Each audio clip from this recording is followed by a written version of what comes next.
저희 지금 화면 좀 보도록 하겠습니다. 앞서 말씀드린 것처럼 정성호 법무부 장관이 오늘 입장을 밝히게 됩니다. 대장동 항소 포기와 관련해서 처음으로 입장을 밝히는데 목소리 필요하다는 취지의 들어보겠습니다. 보고를 받으셨던 건 일단 제가 좀 드릴 말씀 먼저 드리고요. 에이펙이 성공적으로 끝났고 그 후속 조치와 또 한미 간의 관세 협상 마무리를 해야 되는 시점에서 또 이런 것 때문에 국민 여러분께 또 심려를 끼쳐드린 것 같아 장관으로서 매우 송구한 마음입니다.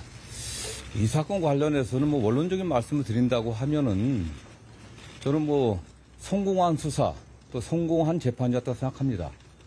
우리가 수사를 하는 이유나 어떤 목적이 뭐겠습니까? 범죄자를 찾아내갖고 증거를 확보해갖고 기소해갖고 그에 합당한 적정량의 형벌이 선고돼갖고 처벌받게 하는 게 수사 기소의 목적입니다. 법원의 판결은 최종적으로 수사 기소가 제대로 됐는지를 판단하는 판사의 어떤 결정 아니겠습니까?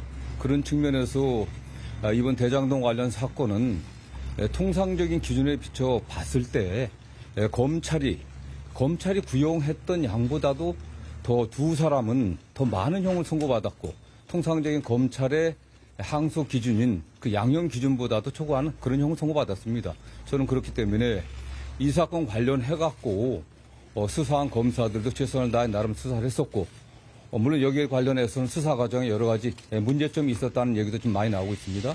또 공판 검사들도 최선을 다해 공판 유지를 해갖고 공소 유지를 해서 그에 합당한 결과를 냈다고 생각합니다. 특히 가장 핵심적인 유동규에 관련해서는 7년 구형했지만 8년형이 선고됐습니다. 아시는 것처럼 검사가 최종 그 재판에서 구형을 하는 것은 수사검사가 수사를 한 검사가 검찰의 내부 기준에 맞춰갖고 이런 정도면은 최대한은 구형하는 겁니다. 그 구형보다도 판결 선고량이 더 많이 나왔습니다. 물론 법원의 판결 내용에 일부 법리적인 해석의 관점에서 약간의 차이가 있었지만은 전체적으로는 수사 결과에 대해서 법원에서는 제대로 판단했다고 좀 보고 있습니다. 네. 대검찰청으로부터는 항소가 필요하다는 취지의 보고를 받으셨던 건 맞아요? 저는 맨 처음에 이 사건 결과 법원 선고 나왔을 때 통상적으로 중요 사건 관련해서는 검찰 통해서 법무부에 보고가 옵니다. 보고가 왔고 그렇게 선고가 됐구나. 그런 정도 보고받았고 그런데 항소 여부는 신중하게 알아서 판단해라. 맨 처음에 그렇게 얘기한 것 같습니다. 그러면은 그 대검의 의견을 전달을 했다는 게 그 항소는 신중하게 좀 고려해라 그런 의견을 전달을 했던 게 맨 처음에 사건이 그냥 보고되면은 그렇게 했으니까 알아서 잘 판단하러 한 거고 그 이후에 제가 이게 한 일주일 안에 항소를 해야 되니까 며칠 제가 사실 지난주 같은 경우는 아시는 것처럼 국회에서 경제 분야 또 예산 경제가 아니죠. 국회 그 예산 그 종합 질의가 있었고 우리 법사위도 예산 질의 및 또 현안 질의가 있었습니다. 그거 준비하느라고 정신이 없어갖고요. 크게 신경은 안 쓰고 있었고 그 다음에 제가 알기로는 대검의 의견이 이게 항소 필요성이 있다 그렇게 보고받은 것으로 알고 있습니다. 그때쯤에 처음이 아니라 두 번째 보고 왔을 때 신중하게 판단하면 좋겠다. 전반. 왜냐하면 아시는 것처럼 형 선고가 검찰 구형량보다도 더 높게 나온 부분도 있고 크게 법리적인 측면에서 저도 개략적으로 판결을 받지만 크게 문제되지 않는다는 측면이 있었고요. 아시는 것처럼 항소할 때는 항소를 그냥 무조건 항소하는 게 아닙니다. 형사소송법의 사실 오인이라든가 법령 위반, 양형 부담이거든요. 저는 크게 사실 판단에 있어서 크게 잘못된 점을 못하고 봤었고 법령 위반의 측면에서도 법례석의 문제고 판례석의 문제이기 때문에 이게 구체적인 법령 위반된 건 아니다. 양형 부담 같은 경우는 말씀드린 것처럼 충분하게 검찰 구형량보다 더 나았다고 하는 것은 수사도 잘 됐고 오히려 그 수사검사가 특정인에 대해서는 사실은 제대로 구형하지 않았다는 거 아니겠습니까? 봐주려고 한 정도 구형을 했기 때문에 그 법원에서는 그 구형보다 더 높은 형을 통상적이지 않습니다. 매우 예외적으로 더 구형량보다도 높은 형을 선고했고 나머지 피고인에 대해서도 절반 이상 일반적인 사건은 절반 이상 정도 그 구형의 절반 정도가 이상이 선고되면은 항소하지 않는 거니까 그런 기준은 크게 문제 없다고 봤기 때문에 그렇게 신중하게 판단했던 거고 다만 최종적으로 아시는 것처럼 지난주 금요일이 항소 마감 기일이었습니다. 그날은 제가 법사위와 또 그다음 예결이 왔다 갔다 하는 큰 시간이 없었고요. 다만 잠깐 왔을 때 검찰에서 뭐 대검에서 저 일선 부서에서 뭐 항소하려고 한다고 했을 때 종합적으로 잘 판단했으면 좋겠다. 왜냐하면 이 사건 자체가 뭐 수사나 기소에 있어서 크게 문제가 없었기 때문에 자꾸 일부 많은 언론에서 이게 수사 기소가 잘못됐다고 이야기하는데 수사 기소의 최종 결론이 형의 양형 아니겠습니까? 양형이 있어 충분했기 때문에 이 사건을 계속 가져간다고 하는 게 그게 큰 뭐 도움이 될 것이냐. 저는 나름대로 그런 판단이 있었고 다만 더군다나 제가 그날 오후에 여러분도 아시는 것처럼 남욱 씨가 다른 재판에 그 재판 과정에서 몇 큰 상당히 그 뭐라고 할까 저는 상당히 충격적인 어떤 증언을 했습니다. 이 사건의 수사 검사가 뭐 입에 담기 힘든 말이지만 뭐 배를 가른다, 뭐 장기를 꺼내야겠다, 뭐 그냥 가족의 사진까지 보여주면서 이렇게 협박을 했다. 이런 증언까지 나오는 상황에서 이 사건이 계속되게 됐을 때 오히려 더 정적인 문제가 되지 않겠나. 그 다음에 수사 과정과 관련해서는 최초 수사부터 많은 말이 있었습니다. 유동규 씨 관련해서는 그가 수사에 협조해주는 대가로 오히려 양형을 거래한 게 아니냐 이런 의혹도 제기됐었고 특히 당시 검사가 유동규 씨를 불러갖고 24시간이나 접견 면담하면서 아무런 기록은 남기지 않았고 오히려 증언이나 증거를 조작한 게 아니냐 모해 위증하려고 한 게 아니냐 아니 이런 의혹도 그 당시 많이 제기됐었습니다. 저는 그렇기 때문에 이런 것들이 지금 검찰이 매우 어려운 상황입니다. 검찰청 폐지 수사권 박탈이라고 하는 국민 요구에 따라 갖고 공소청 중수청이 설립되고 검찰 개혁을 어떻게 해야 될 것인가 하는 이런 문제가 있는데 정말 이런 정치적인 사건 때문에 이게 정상적이지 않은 사건이지 않습니까? 이런 정치적인 사건 때문에 검찰이 계속 이 사건에 매달려 있는 것이 좀 바람직하지 않다고 판단했습니다. 저는 그래서 다만 저는 제가 법무부 장관 취임해갖고 구체적 사건에 대해서 이래라 저래라 지시하지 않는 것이 원칙으로 삼았습니다. 왜냐? 과거에 보면은 사실상 구체적 지를 계속 해왔습니다. 해왔기 때문에 한동훈 법무부 장관, 전임 법무부 장관이 뭐 검찰이 자살했다고 얘기하는데 과연 전직 검찰 출신의 법무부 장관으로서 할 수 있는 얘기는 전 납득이 안 됩니다. 본인은 어떻게 했습니까? 윤석열 대통령 그 징계 사건 관련해 갖고 1심에서 승소했는데 항소 본인이 장관 취임, 정권 바꿔 장관 취임하자마자 변호인들 바꿔 갖고서 사실상 침대 축구하듯이 지금 재판장이 왜 증인 신청조차 하지 않느냐 이렇게까지 핀잔을 듣고 결국 패소하지 않았습니까? 그리고 대법원에 상고 포기하겠습니다. 전임 장관 때 일이지, 전 정권 때 일이지만은 내란 수괴인 윤석열 대통령이 도대체 어떤 국민도 상상하지 못했던 기간 계산을 갖다가 형사소송법이 만들어진 이래 일자로 계산하던 기간을 갖다가 시간으로 계산해갖고 구속 취소 석방하는데 검찰이 어떻게 했습니까? 일선 검사들이 과연 여기에 대해서 제대로 반박했습니까? 그러지 않았습니다. 일부 거기에 대해 적절치 않다는 의견을 제시했다고는 보지만 검찰총장이 사건 지휘해갖고 거기에 대해서 항고하지 말라고 했을 때 아무 얘기 안 없었습니다. 저는 이런 상황에서 그러나 저는 그럼에도 불구하고 장관으로서 구체적 사건에서 이래라 저래라 하지 않는 것이 원칙으로 삼았고 제가 매일 보고 맞습니다.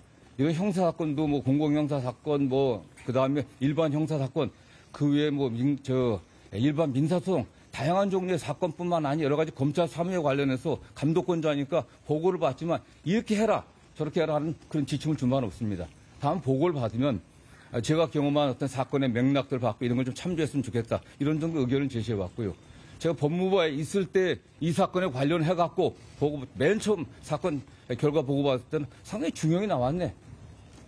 어떻게 예상보다 좀 많이 나왔고 오히려 그런 제가 표현 정도 했던 거고 두 번째 항소 포기와 관련된 보고는 제가 한 3, 4일 정도 후에 받았던 것 같은데 좀 신중하게 잘 판단해라 했던 거고 여러분들이 궁금하신 7일날까지 저는 이렇게 될 거라고는 생각 자체를 안 했습니다. 7일날 오후는 법사위와 예결이 왔다 갔다 하느라고 정신이 없어갖고요. 그때 그 당시는 보고 왔을 때 좀 여러 가지를 고려해갖고 신중하게 합리적으로 잘 판단했으면 좋겠다. 이런 정도 제가 의사 표현했습니다. 일각에서는 이번 대장동 사건 관련 법무부에서 의견을 낸 것이 사실상 개별 사건에 대한 수사 지휘가 아니냐라는 지적도 나오고 있는데 일단 신중하게 판단해라는 의견만 전하셨다. 네, 그런 정도였습니다. 근데 그 수사팀 관계자가 공개적으로 이제 글을 쓴 데에는 장관이랑 차관의 반대 때문에 항소 포기가 이루어졌다. 이런 지적이 나오고 있거든요. 수사팀은 뭐 그게 추측 아니겠습니까? 그게? 수사팀에 있어서는 저는 뭐 상당히 그런 말씀을 하신 분들의 저희가 좀 의심스럽습니다. 왜냐하면 그 수사팀에서 김만배에 관련해서는 유동규와 관련 7년 구형했습니다. 형이 더 나왔어요. 형이 더 나왔으니까 오히려 그들이 유동규를 오히려 다른 의심들, 유동규에 대해서 본인들이 약속했던 것보다 더 많이 나와서 한 게 아니냐, 이런 의심도 가능한 거 아니겠습니까? 본인들이 구형했던 것보다 더 많은 형이 나온 거예요. 법원에서도 일부에서 얘기하는 것처럼 뭐 이 사건의 범죄 수익을 가서 몰수 추징할 수 없게 됐다 그러는데 그렇지 않습니다. 범죄 수익 환수에 관한 환수 규제법이라든가 부패자산 몰수법에 의하면 몰수나 추징은 언론들이 잘 써줬으면 좋겠어요. 몰수나 추징은 피해자가 없는 경우 하는 겁니다. 국가가 대신 하는 거거든요. 이 사건은 피해자가 있습니다. 그리고 일부 한 2천억 정도는 이미 몰수 보존이 돼 있습니다. 그리고 이미 이 사건의 피해자라고 규정되어 있는 성남도시공사에서는 민사소송을 제기하고 있거든요.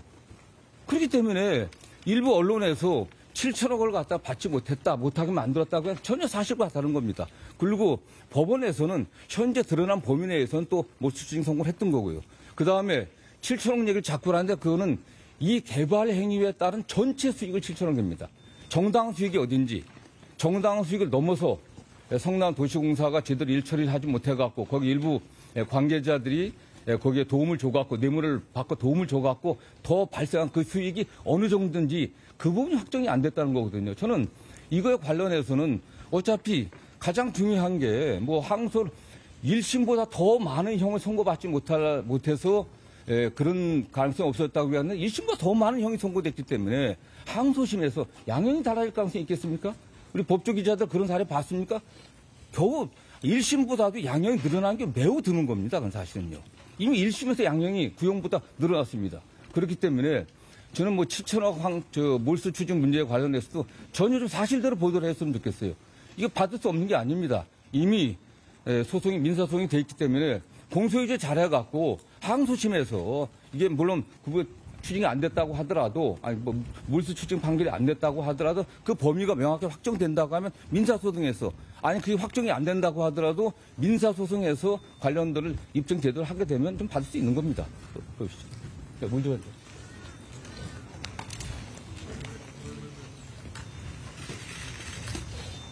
사실 이 대검찰청 예규를 좀 봤을 때 네. 선고 형량과는 무관하게 어떤 뭐 정의라든지 형평을 고려했을 때 타당성이 어느 정도 있다고 보면 항소할 수 있다는 규정이 바로 그렇죠. 이게 정의의 관점이나 형평의 관점이나 수사 과정의 문제점 봤을 때 이 판결이 그게 항소할 사유입니까? 더 나았다니까요. 구형보다. 그리고 가장 중요한 게 저는 뭐 금요일 날 남욱 씨의 법정권에 굉장히 충격을 받았습니다. 저도 이 사건에 관련해서는 뭐 쭉 처음부터 수사 개시부터 쭉 이렇게 관심 있게 지켜봤고 많은 수사 과정에서의 문제점들, 특히 불법적인 수사라든가 증인의 회유 같은 게 있었다 이런 소리를 많이 들었었는데 결국 당사자 중에 한 사람이 지금 사실은 법원에서 아주 엄청난 폭로를 한 거 아니겠습니까? 그런 정도의 뭐 배를 가르겠다는 정도의 어떤 그런 위협이 있었다고 하면 누가 거기에 대해서 수사 협조하지 않겠습니까? 그렇기 때문에 수사 과정에 있어서 좀 문제점 들여다봐야 된다고 생각하고 있고요. 관련해서는 법원에서도 이 사건이 첫 수사팀이 계속까지 수사한 게 아닙니다. 1차 수사팀이 있었고 정권이 바뀌니까 수사팀을 완전히 바꿨습니다. 그 후에 달라진 거거든요, 사실요.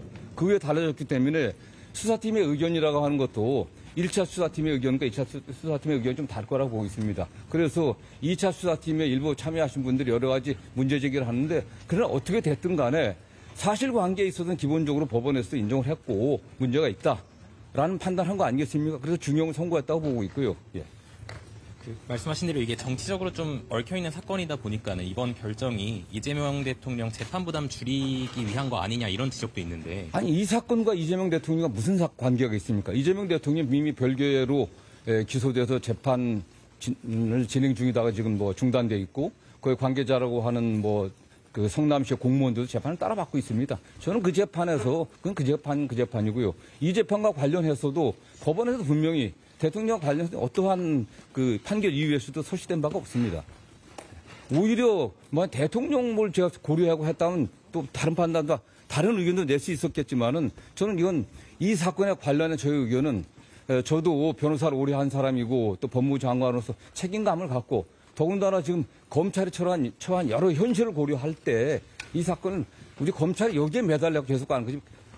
만약 또 다른 경우도 있지 않겠습니까? 다른 판단을 했을 때 또 문제가 될 것이고 어떤 경우 좀 문제가 되는데 지금 검찰이 해야 될 일은 지금 매우 어려운 시기 아니겠습니까? 뭐 검찰청 폐지, 수사권 박탈이라고 하는 어떤 정치권의 요구도 있고 국민적 요구도 있습니다. 이 상황에서 그런 문제에 검찰이 우리가 어떻게 혁신해야 되는지, 우리가 어떻게 개혁해야 할 것인지 이런 문제에 좀 더 집중하는 게 좋겠다는 평소 생각에 반영이 됐다고 저는 생각합니다.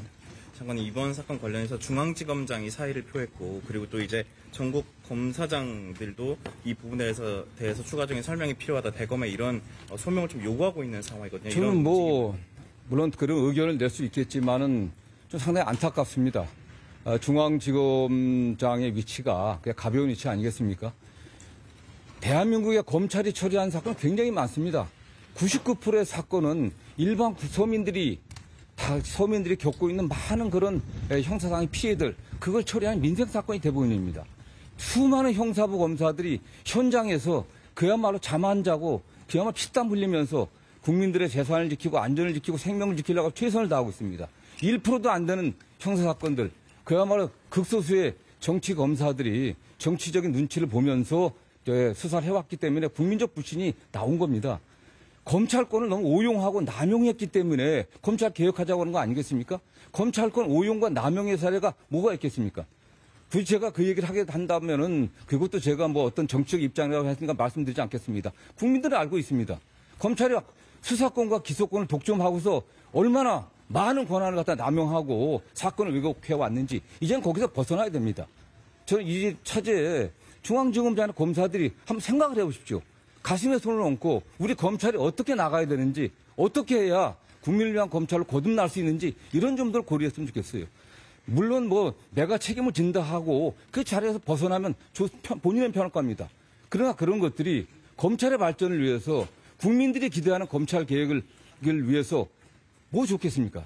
전 보다 좀 책임감 있는 자세를 취했으면 좋겠고요. 관련해갖고 이 문제는 뭐 일선 검사들이 이 사건 하나입니다, 사실은. 검찰에서 처리한 수많은 사건들, 민생사건, 시장에서 정말 피땀 흘려 생선 팔아 버린 돈들 사기당해갖고 사기당했는데 처리 제대로 안 되고 지연되고 덮어지고 성추행 당했는데 조사 제대로 못하고 저는 제가 장관 취임해갖고 그런 부분에서 검찰이 소홀함이 없게 철저하게 보안 수사하고 공소유지 철저하게 해갖고 진짜 우리 국민들의 마음을 갖다가 그야말로 거기에 칼을 찌르는 그런 범죄자들을 잠 못 들게 하자라는 게 제 법무부 장관으로서 기본 입장이었습니다. 그래서 뭐 이 사건 관련해서 일선에서 좀 아쉬움이 있을지 모르겠지만은 저는 제가 처음에 말씀드린 것처럼 일선 이 사건의 수사검사들, 기소검사들 최선을 다했습니다.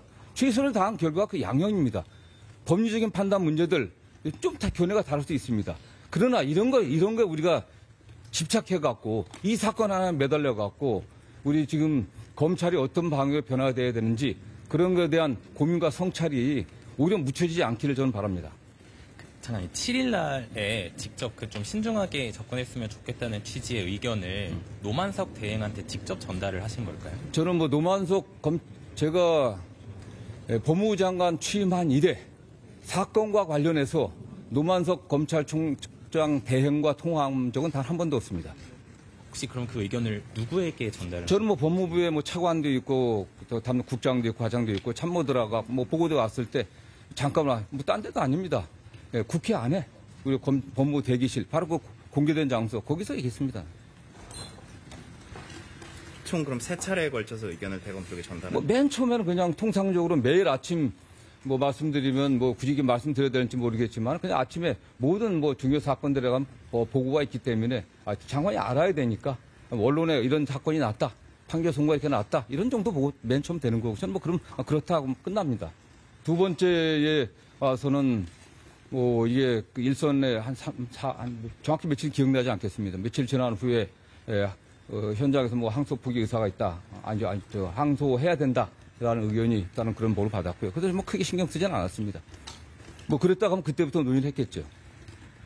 뭐 아시는 것처럼 이게 마지막 날 이게 문제가 된 거 아니겠습니까? 네. 그럼 그 7일 당일에는 법무부 내부에서 이 사건의 항소 여부를 둘러싼 구체적인 내부 논의가 진행된 건 없는 그러지 않습니다. 저 국회에서 전 간부